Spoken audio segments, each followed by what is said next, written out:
Hey, Dee, guess what I saw at the grocery store the other day? Thursday, the 30th of October. Tell me. Poinsettias in bloom, for sale. You. No way. Were they orange again like last year? You No, know? no, I I haven't mean, seen those orange ones for several years. These were bright pink. The ones that have like the littler bracts. yes. Yeah, the little ones. I'm like, what in the world? I nearly ran somebody down with me, rubbernecking to see that. I'm like, what? Where was this? At the Meyer grocery store. You don't have those in your neck of the woods. We do not. We do not have those. But Oh, that's this is okay. a great store, but and they had You have everything. Christmas cactuses, but you can call them Thanksgiving cactuses, and those aren't unusual. But poinsettias before Halloween, That's crazy. Nothing says fall like an orange poinsettia or even a pink one. nothing does. Why don't you get us started, Dee? Welcome to the Garden Angelist, where we talk about flowers, veggies, and all the best dirt. I am Dee Nash from Guthrie, Oklahoma, and I still garden a really large garden out in the country. And I'm Carol Michael from Indianapolis, Indiana. I have a suburban garden measured in square feet. It's about a third of an acre. We are Garden Angelists because we love gardening and we want you to love it too.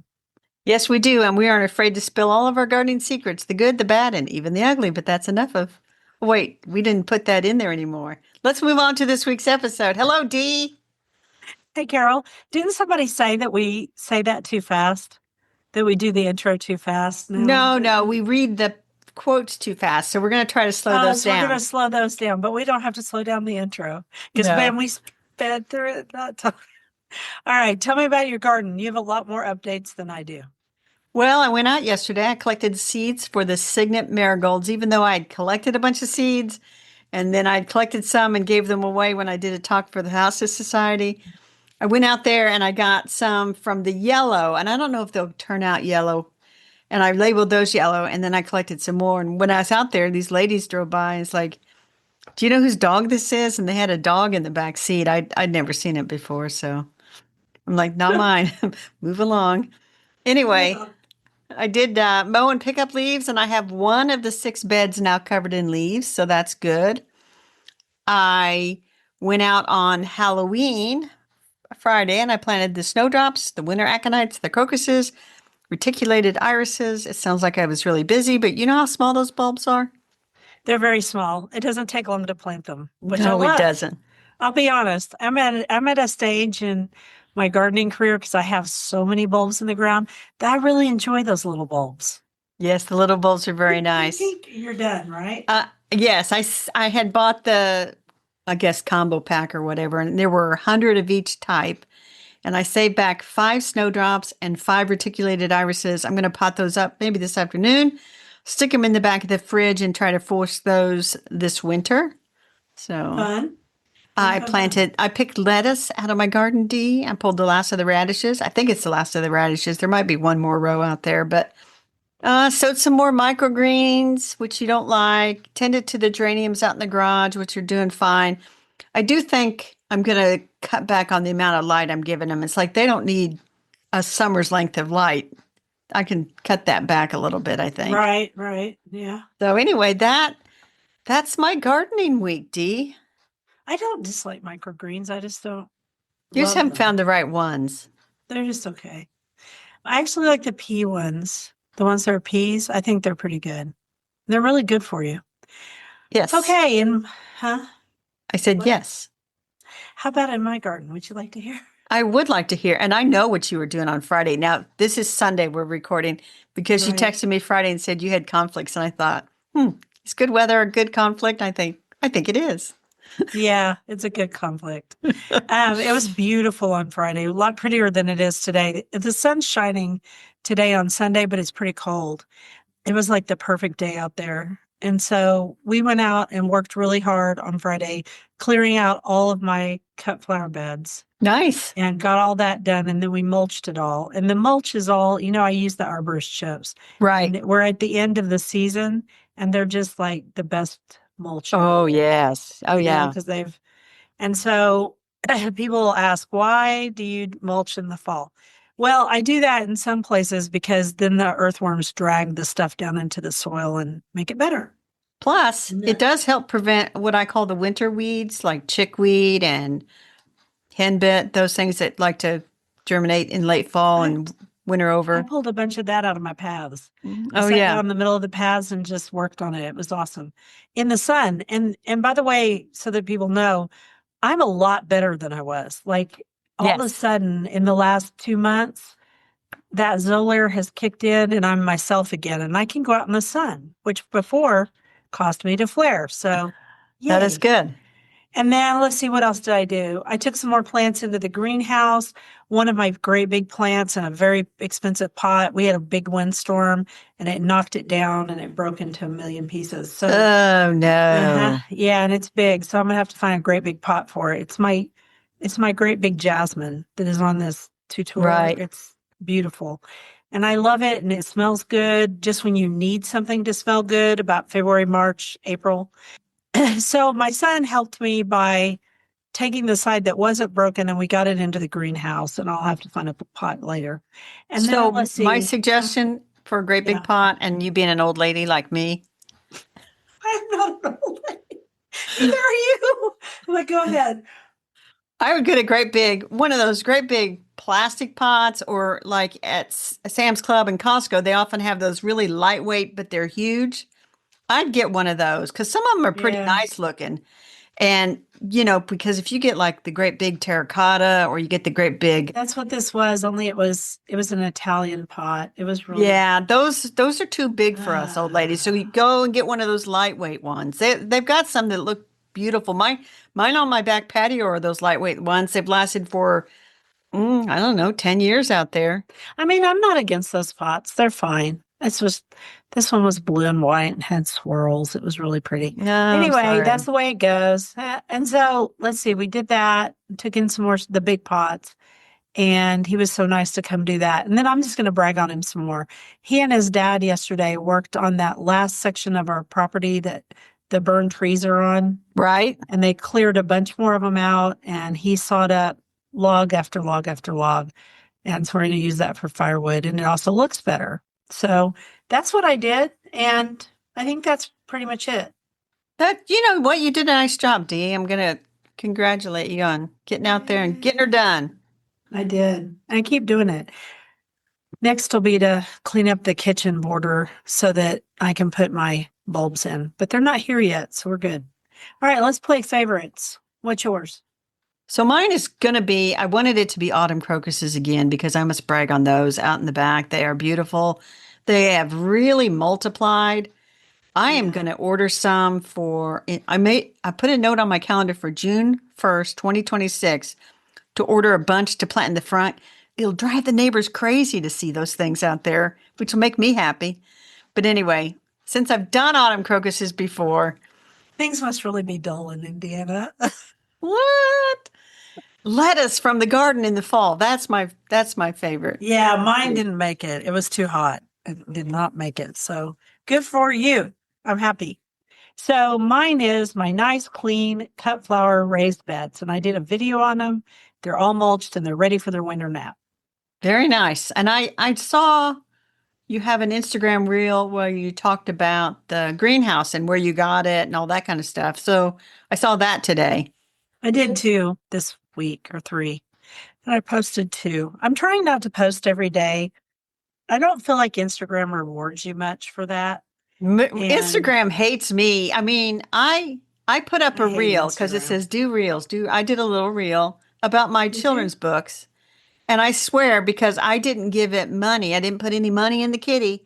It showed that to like a tenth of what normally sees my stories and reels. I mean, it's just insane. I'm like, this is insane. It is. It is. What was that famous quote? If you don't pay for the product, you are the product. Exactly. And it's like It's true. it would not, I mean, like it showed it to 6 people. And Oh, normally I might lovely. get it seen by 60 people. Good So it grief. really throttled it back because it like, oh, she's trying to sell her books. We're throttling her back because she didn't give us money. Creeps. All Creeps. right. So we have the question of the week from the listener and friend from your garden club, Sarah Z. I'll read the question. You answer it. Okay. I have a dilemma. My asters have taken over my garden. Yeah, they'll do that. I love their very late bloom, and the waning pollinators do too, but I'm failing to keep them from choking out everything else. Shrubs and even a Japanese maple. Only the mountain mint is giving a pushback. Do you think if I cut the flowers off as they die back, it will do any good to slow them down? Or will the running rampant underground she's talking about the roots. And the Right. self-sowing is just an incidental issue. I can so tell her what to do, but you go ahead, Carol. Well, I said cutting off the seed heads would be a big help. And at the time, I said, you need to go out and see if they actually are the kind with runners. And then she came back and she said, yeah, they're the Tartarian asters that run everywhere. Yeah. Definitely has runners. So she said it might be a major dig out party in the spring. And I said, well, or cut them and put a little Roundup on them. Or her last option was to give up. And I wrote back and said, if we got a little bit of rain, which we got a third of an inch here. She lives on the way other side of the city, so they may have gotten more or less. I don't know. Just start pulling it out. That's all you can do. Just start pulling those runners little at a Remember when I time. started, when I dug out the aromatic aster and then I put Yes. a piece of metal down? There's 3 asters. I mean, I grow a lot of asters, and there's 3 that are a real problem here. The aromatics are bad, except for October skies. It's not so bad. And then Drummond's aster is a nightmare. I hate that thing. And then what's the other one? I had a third one. Can't remember right now. Anyway, there are problems, some of them, and the only thing you can do is dig out pieces of them, Right. or round them up if you want to. So I said, just pull those runners and just start pulling them out and throwing them away. So, and the best way to dig them up, I found, is to just dig up a section you want to dig up. Don't dig up the whole plant and separate it like they did back in the old days, because all you're trying to do is reduce its size. So just dig around the outside because it's weaker there anyway. Right. Sometimes they're weak in the middle because they've exhausted Yeah, they all the donut out. resources. Yeah. And if it was in my garden, I'd go around with a pitchfork and I'd just start sticking that pitchfork in there and kind of pulling up, and anything that sort of came loose, I'd tear it out. Me too. So, don't put it in your compost pile because then you'll have asters in there. Yeah, that's a good tip, Dee. Anyway, I would not give up. Insect of the week. Yuck. You picked a really yucky one. Well, I couldn't think, and I'm like, the insect community. Let's see, the insects. Okay. Mosquitoes is what I picked. I think this is a great question. I do not know the answer. Where do they go in the wintertime? Nowhere. That's correct. They don't go anywhere. So they're always with us. Mosquitoes survive Like the ticks. winter by entering a dormant state. And that dormant state, D, is called diapause. Either as adult. Yes, it's the same thing that butterflies do. Yes. They either diapause as adult females in sheltered areas or as eggs that can withstand freezing temperatures. Then when spring arrives, the temperature goes up. They suddenly come out of diapause to continue their life cycle. Lovely. So they're never gone. They're like ticks. Yes. And so all this, leave the leaves, protect the pollinators, blah, blah, blah. And the mosquitoes too. And the ticks. And the ticks. Yeah, I won't be leaving the leaves. I don't use leaf mold anymore. Nope. Aren't you going to have your crew suck them all up and take them away? I have them blow them to the edge of the property. There is you what go. I do. Because then they still decay, but they're just not in my deal. Yeah, they come and do that. It takes them all day. That's how many trees I have. Oh, I can imagine. I will be managing leaf fall for the next month. Yeah. We have 2 leaf falls. We have one in like about now, and then we have another one in late winter, early spring. Yeah, there's a lot of leaves here. Yes. Even after the fire. Shall you read the quote slowly? Yes. Some of the days in November carry the whole memory of summer as a fire opal carries the color of moonrise. And that is Gladys Tabor. Who we really enjoy her quotes. We use them quite a bit. Yes. I don't know. She's a lost lady, isn't she? She is. Yeah. She is, or she will be. I think I'd have to look to see if There's so many now. There's probably 50 that I've written about, so pardon me if I don't remember all of them. I'll take a quick look while you tell us about why don't you sing a little bit to tell us about the theme? Or not? I'm not singing. The sun shines bright within my heart, deep in the heart of Texas. Oh, I wanted you to sing it. Texensis. Okay. I don't know if I can get it. I don't know if I can get the tune. Okay, don't. By the way, I have not written can't. about Gladys Tabor yet. It goes deep in the heart of Texas. I know that. Okay. Is that good enough? That is good enough. I haven't written about Gladys yet. She's on my list. Bright within my heart. Deep in the heart. That's enough of singing. Texas. We're not singers. Okay, we're done now. Okay. So we're talking about Texensis today. And then you said, I said, remember when we met in person in Texas at the Austin meeting of the first ever Garden Bloggers Fling? how could I forget that, Carol? That's awesome. Okay. I mean, how funny. We met all those years ago. Uh-huh. That was 2007. It was right after I started my blog. Have we known each other that long? I think the first fling was in 2008. Yeah, it was 2007 or 2008. And I was a big fan of yours. And then I started my own blog. And then we all went to the very first Garden Bloggers Fling in Austin, Texas at Pam's invitation. And it was so much fun. It was a lot of fun. And do you remember, though, in the Austin Statesman, they put an article out about the fling? Because we all got over the idea that we were axe murderers waiting to kill each other. And, met in person, because that was back in the early internet days. Well, back then, nobody even told who they were. Exactly. Online, Nobody, everybody had names for everything else. And they wrote an article, and you and I were featured. We were quoted in the article. Yes. And the lady who wrote the article was one of my favorite garden authors. And so it was just the best ever. All right. So on that note, the first plant we're going to talk about is probably my favorite Texas plant, and it's Lupinus Texensis. I like to say Texensis, even if I am in Oklahomaensis. Okay, Texas bluebonnets or Texas lupin. That is one of the state flowers of Texas. One of the state is the yellow rose of Texas. The other one. You know what? I bet it's the state wildflower. Yes, and I'll tell you, when we went to Austin, I remember it was early April, and the bluebonnets had pretty much finished blooming, so they kind of struggled to show us Northerners what was so exciting about Texas bluebonnets. We found some in a parking lot. It was like in the corner of a parking lot. Now, Bill and I took a trip, a few years ago, and drove all over Texas. And just that's what we did was bluebonnet hunt. And it was the best trip They ever. have bluebonnet trails. Yeah, 412 is one of them, if I remember right. So I can grow bluebonnets here, but they don't really overwinter. And the secret to bluebonnets, am I saying bluebonnet? Is that right? Yeah. Is this bluebonnet? Yeah. Okay. It doesn't sound right to me right now, but I'm tired today. It's the change in the time. Exactly. Deal. Anyway, so the Texas bluebonnets, what's cool about them is you have to have good rainfall in September to get a good bloom next spring. And so it just depends on what kind of deal you have. And by the way, in my garden, we had 5 inches of rain this past week. Yeah, we had a third of an inch. That's crazy for both of us. Okay, so they're really cool. And sometimes they come in pink, but most of the time they come in blue. Right. And I was just looking at the link you sent to, and we'll probably find a link on Missouri Botanic Garden, but it says they're an annual, and it's kind of one of those annuals that sort of starts in the fall and has to have all, like you said, the rain and everything. Yeah.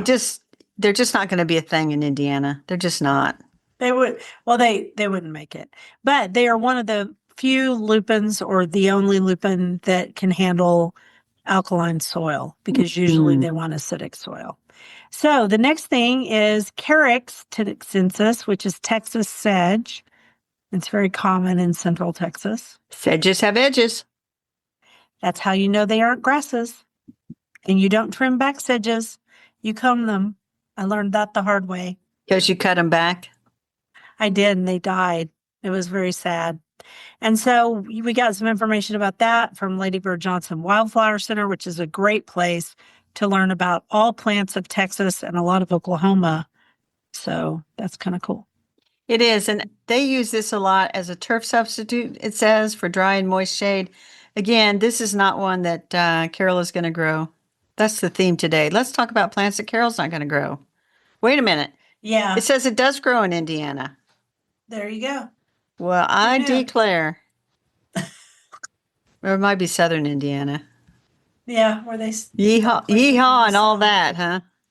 Okay, Clematis texensis, scarlet clematis, a small flowered climber that is native to Texas that has distinctive deep red or orange red. It says tulip-shaped flowers, but I would have thought tubular, but No, tulip, they are okay. tulip shaped. I'm looking at a picture of I them. believe These you. are awfully pretty, Dee. I know, they are pretty. And I've never seen one in person. you can grow it in my zone. Woohoo, that's exciting. I would be tempted. So Well, this one is it's in the third group of clematis, and you know clematis are grouped by when they flower and blah blah blah, whether on new growth or old growth. yeah. This one flowers in late summer on growth made in that season. So this is one you could whack it all the way back, and then it would in the spring or late winter, it would come up, and then you would get some beautiful flowers in late summer. And I suspect that this is also used as a parent plant in developing a lot of hybrids. That's my guess. Probably. That's my guess. I would guess so too. By the way, All right. toxic to dogs, toxic to cats, and toxic to horses. I think bluebonnets are too, but don't quote me on that. Shall I do the quote? We're done with the flower section. Are we done already? Yeah, let's move on. Okay. November comes and November goes with the last red berries and the first white snows. Clyde Watson. You ever get snow in November? Vegetables. Do you get snow in November, Dee? Not usually. Sometimes December, but no, not usually. It's not cold enough yet. Now, when I was a kid, sometimes, but it's not as cold as it was. All right, vegetables. We couldn't find very many. No. So we found this one, and this one tree kind of irritates me, and I'll explain why in a minute. It is Cercis canadensis variety texensis, and then the name variety of that is Oklahoma. And it just feels like, I'm sorry, my Texas friends, I know we have a lot of you as listeners, but you just can't have everything. No. And this It's the red bud. this is the Texas red bud. And why did we put this in the vegetable section, Dee? Because people make the blooms are edible, and people make beautiful jelly out of them. It makes a gorgeous jelly. It's in the pea family. And it's a beautiful plant. And winter, you're just so glad it's over when it blooms. And then the next one was Calabrina texensis, which is the Texas hog plum. I have never heard of this. I've never heard of a hog plum in all my life. I got to go look this up. I've never heard of it.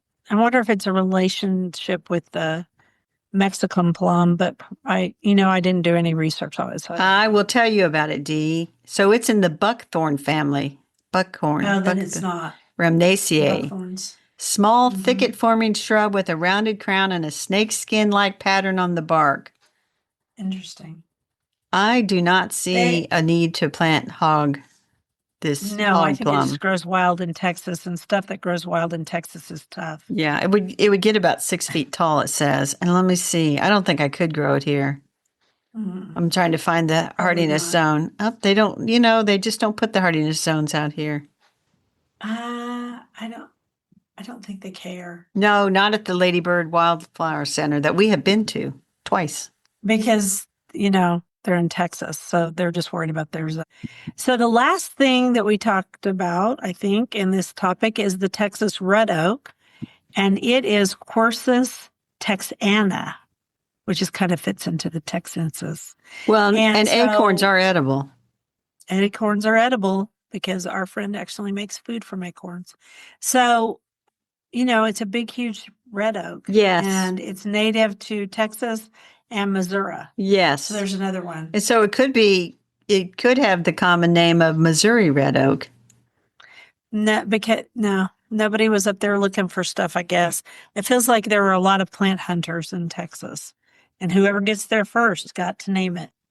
That's true. And so when they got there first in Texas, Texensis. Everything's bigger in Texas. Oh, yes. So we've exhausted Texensis, and I think, have we exhausted the idea of using species names to group plants together and talk about them, Dee? I think so. Unless we come up with some.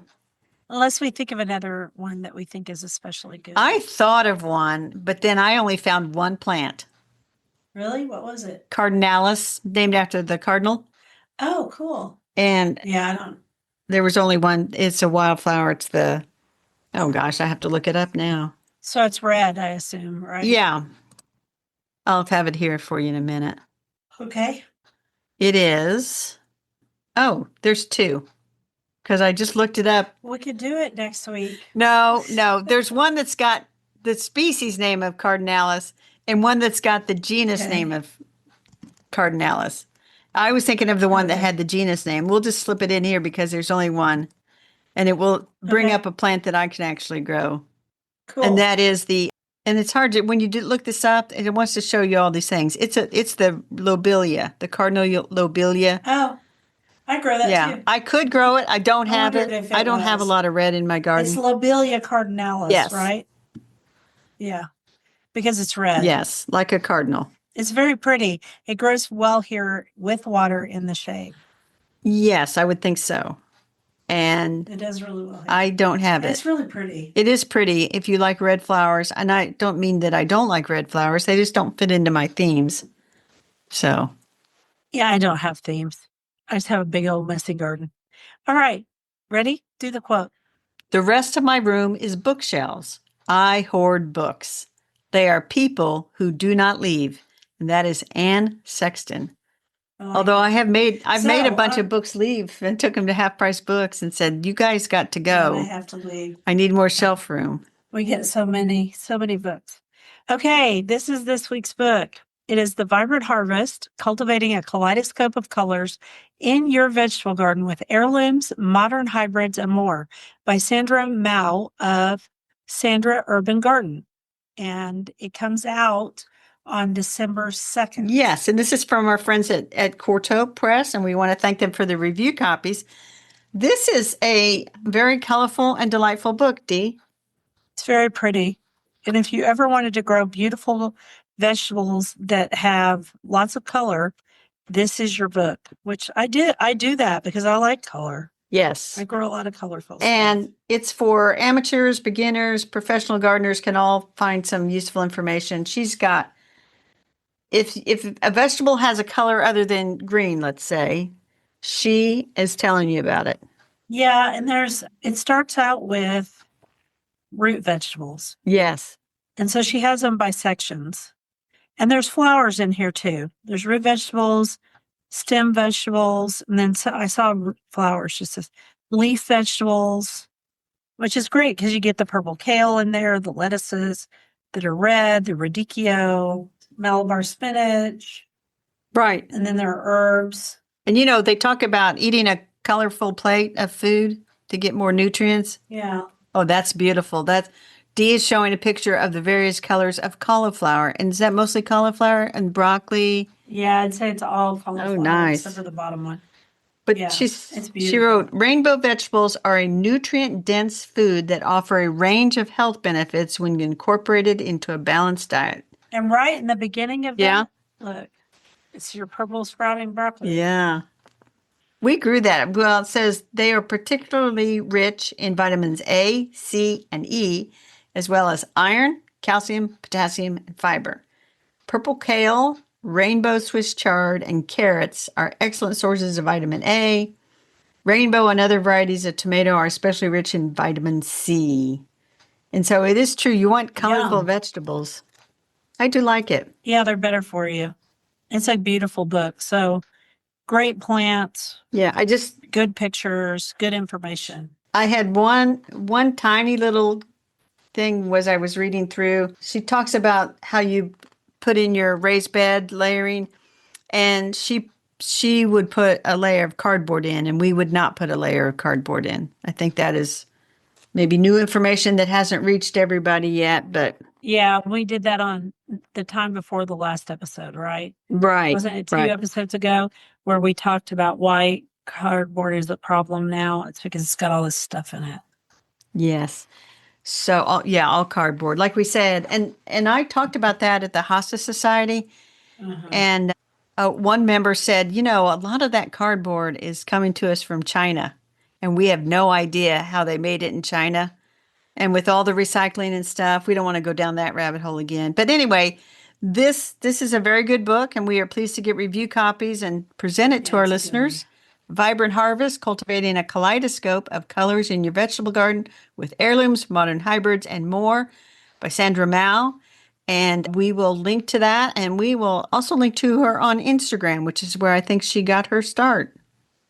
I think it is too. I think she's an influencer. Okay, next quote.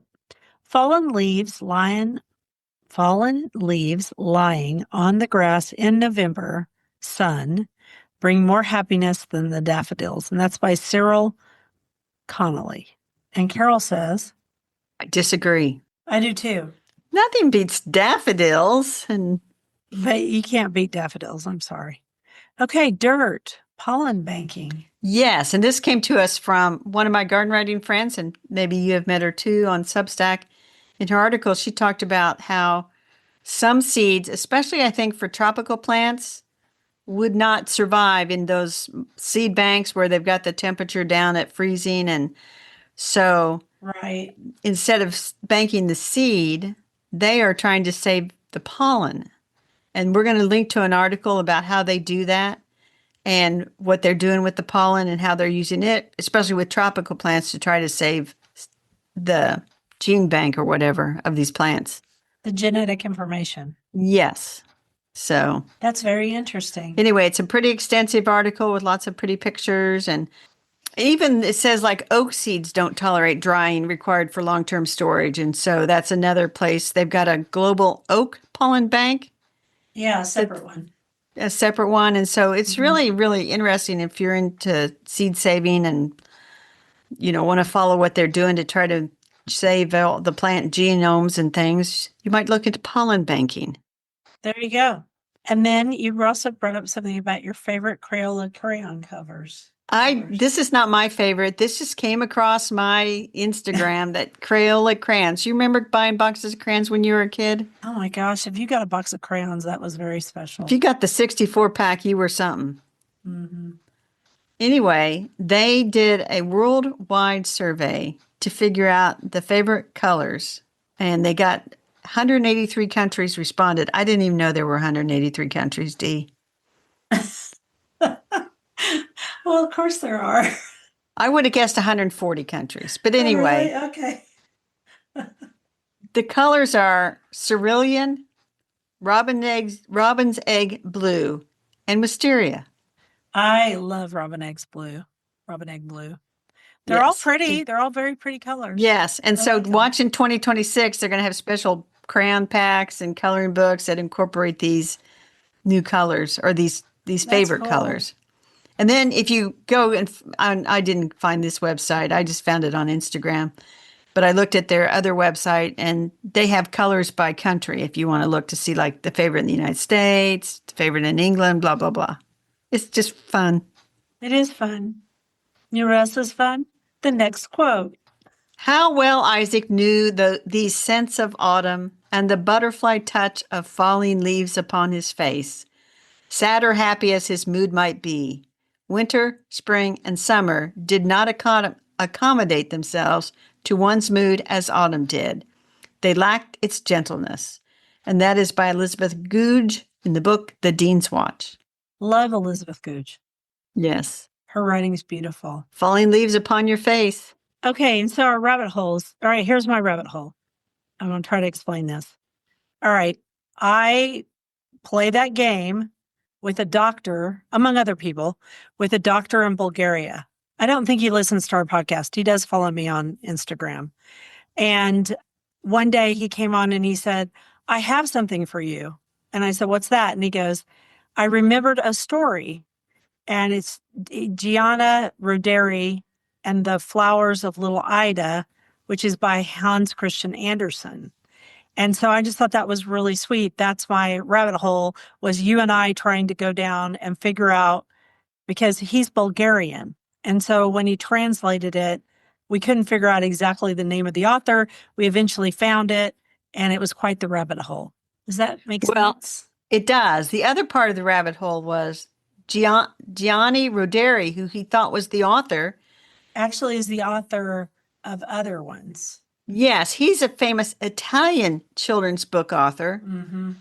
And I bought a book of his last week, which is about the themes of children's books, which I may or may not keep. It's a little bit. But anyway, I just thought that was funny. We both talked about this obscure Italian children's Well, we author. did it right at the same time. Like we were planning something and I said, hey, Bob mentioned this guy and you go, oh my gosh, I have this book out here. And it was just like this what is the word? Synchronicity. Serendipitous. We'll say serendipitous. That'll work. And so it was kind of fun. But the actual story is The Flowers of Little Ida, and it's by Hans Christian Andersen. We'll have to look that up. Gianni Rodari also does a lot of children's fables. So yes, anyway. Indeed. So just can you imagine trying to like figure that out from Bulgarian to English back to Italian and then over to Hans Christian Andersen, which is I think the Netherlands. Whew. It was a worldwide thing for a minute. Okay, what are yours? Exactly. So I did write about Harriet Clamroth Morse. These names. She's a lost Clamroth. What the heck? Her father was her maiden name, right? Clamroth was her maiden name. Okay. Her middle name was actually May.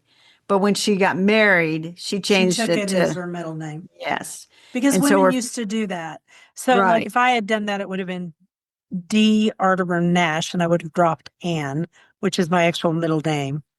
And my sisters-in-law, because their mother was older, they don't have middle names.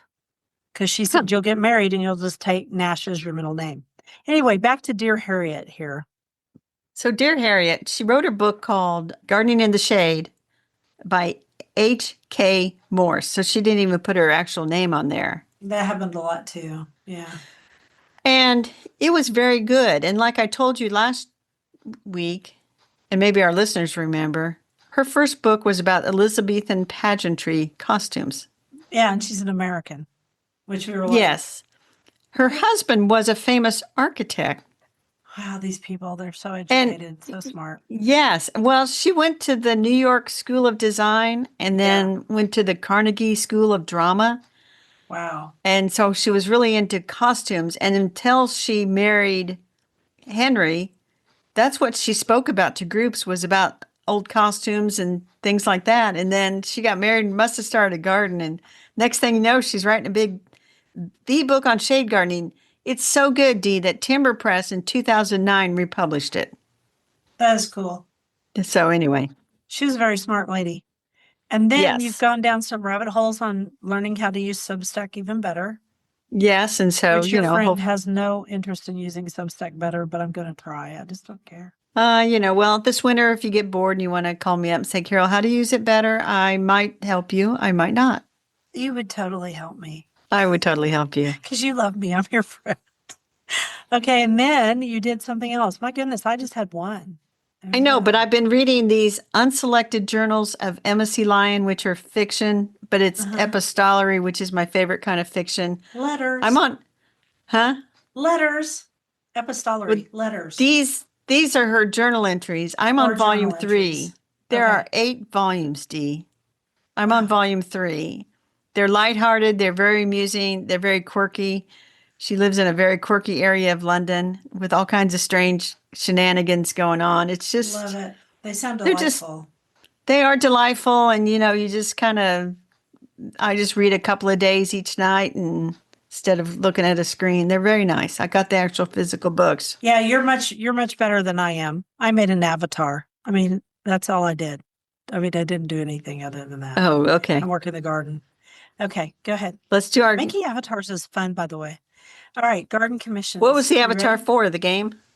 Yeah, it's me. I made a gardener avatar. Oh. That fits into the podcast. I put her on my story on Substack. The funny part is she started out with a trowel, but every time I had the AI change something, like I have one of my Russian blue cats in there, I mean, different things, right? Lighten up the background, things like that. All of a sudden I have a knife. So I decided it's a hoary knife. Okay, so I missed it on your stories. I don't know how I would miss something. It's on yesterday. I missed it. So I and the listeners. We'll put a picture of it Yes, in we there. beg That's you, fine. beg you to put a picture in the newsletter. Of course. No problem. All right. So, garden commissions. I need to plant my garlic and I need to water my house plants badly. They're dying right behind my back. They're yelling out to me as we speak. And need to plant my garlic, or I may not have garlic next year, except for from the store. For some reason, I just don't want to do it. I don't know why. You know, that's funny because a lot of times there's something you don't want to do, and then you do it, and it took you all of like 10 minutes, and you're thinking, I've Right. wasted too much Like mental doing- energy on trying to get this thing done, and it took me 10 minutes. Like doing the dishes, you know? Well, I had nicked up some places beside my garage where the mower goes in and out. And I mean, I had the pain. How long does it? Took me all of 10 minutes by the time I did it. I've been thinking about it for months. Finally got the paint out, stirred it up, and slapped it on there and cleaned up those nicked areas. It's crazy. And it was no big deal. No big I know, deal. Crazy. Okay, what's your garden commission? What are you going to do? Well, we're supposed to have nice days this coming week. I mean, getting up into the low 60s. So Those are nice. I'm going to pull the flowers out by the mailbox and plant the tulip bulbs. I got to clear out the rest of the vegetable garden beds, evict those sad, frost-wearied plants. Yeah. I'm going to clean up the patio and stow it away. Basically, everything I need to do in the garden to get ready for winter, other than managing all the leaves as they fall on the lawn, that's what my goal is to get done this week. And Okay. when I go to Costco, I got to be on the lookout for waxed amaryllis bulbs. They'll show up anytime. It's time. It's time. I'm ready. I used to not like those, but now I love them. Because you know what? You just set them on the cabinet. I and love enjoy them. I'll probably buy a lot of them. Yeah, they're very enjoyable. Okay, is it your turn to do the We Do Not? It is my turn, and it is from our listener, June. She sent this in, and we said, that is absolutely in the spirit of it all. Ready? Ready. I do not care if it is the formal dining room, the living room, the kitchen, the master bedroom, your bedroom, the bathroom. It has the best winter sun, and my houseplants have to go there for the next few months. Bravo, June. Absolutely. That was wonderful. Okay, I guess it's my turn to wrap us up. I always go first. Yes, it is. Yes, you do. Thank you for listening to The Garden Angelus. Hit that subscribe button so you don't miss a single episode. We publish every week on Wednesdays at 12 a.m. Eastern Time.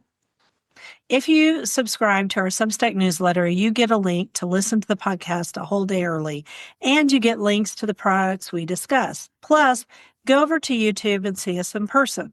Full episodes show up on Tuesdays. So if you can't wait until Wednesday, you now have 2 ways to get episodes on Tuesdays. And if you would like to help support us, use our affiliate links. If you buy something after clicking through on them, we earn a small commission, literally pennies sometimes, and it costs you nothing extra.